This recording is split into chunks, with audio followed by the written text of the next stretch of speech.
এদিকে কক্সবাজারে আবারও পাহাড় ধসের ঘটনায় 2 শিশুর মর্মান্তিক মৃত্যু হয়েছে। ভারী বর্ষণে কয়েকদিনের ব্যবধানে জেলায় 20 জনের মৃত্যু হয়েছে পাহাড় ধসে। শহরের রেলগেট থেকে বিস্তারিত জানাতে যুক্ত হচ্ছেন প্রতিনিধি অর্পণ বড়ুয়া। অর্পণ বড়ুয়া এ ব্যাপারে বিস্তারিত আমাদেরকে জানান।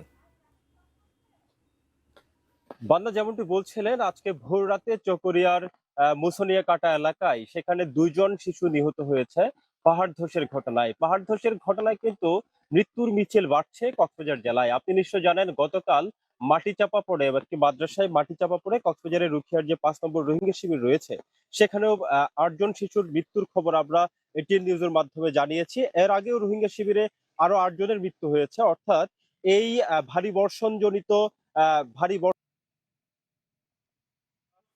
অনেকগুলো মানুষের মৃত্যুর খবর এটিএনের মাধ্যমে মানুষকে জানিয়েছি, কিন্তু সবচেয়ে বেশি উদ্বেগজনক যে ব্যাপারটি সেটি হচ্ছে পাহাড়ে যারা ঝুঁকি নিয়ে বসবাস করছে তারা কিন্তু একেবারে নিজের ঘর ছেড়ে নিরাপদ স্থানে সরে যেতে তারা প্রশাসনের পক্ষ থেকে বারবার মাইকিং করে বলা হলেও মানুষ কিন্তু নিরাপদ স্থানে সরে যাচ্ছে না, যার ফলশ্রুতিতে এই ধরনের প্রাণহানির মতো ঘটনা কিন্তু ঘটছে।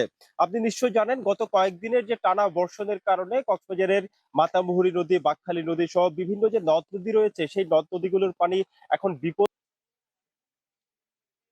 মাতামুহুরী উপজেলা, চকরিয়া উপজেলা সহ বিভিন্ন গ্রামে 15,000 মানুষ পানিবন্দী রয়েছে বলে আমরা জানতে পেরেছি, এবং সেই উপজেলাগুলোতে আমরা বিপদ সীমার উপরে, বিশেষ করে চরম মানব বন্যা পরিস্থিতির অবনতি হয়েছে সেই ধরনের খবর আমরা জানতে পেরেছি। কক্সবাজারের বিভিন্ন উপজেলায় যারা পাহাড়ে বসবাস করছেন তাদেরকে যদি এখনই নিরাপদ স্থানে সরিয়ে নিয়ে যাওয়া সম্ভব না হয়, তাহলে এই মৃত্যুর মিছিল থামানো যাবে না, আরো বাড়বে। সে ধরনের সংখ্যা কিন্তু শুরু থেকেই করা হচ্ছিল। বান্দা এটুকুই ছিল কক্সবাজার থেকে সবচেয়ে।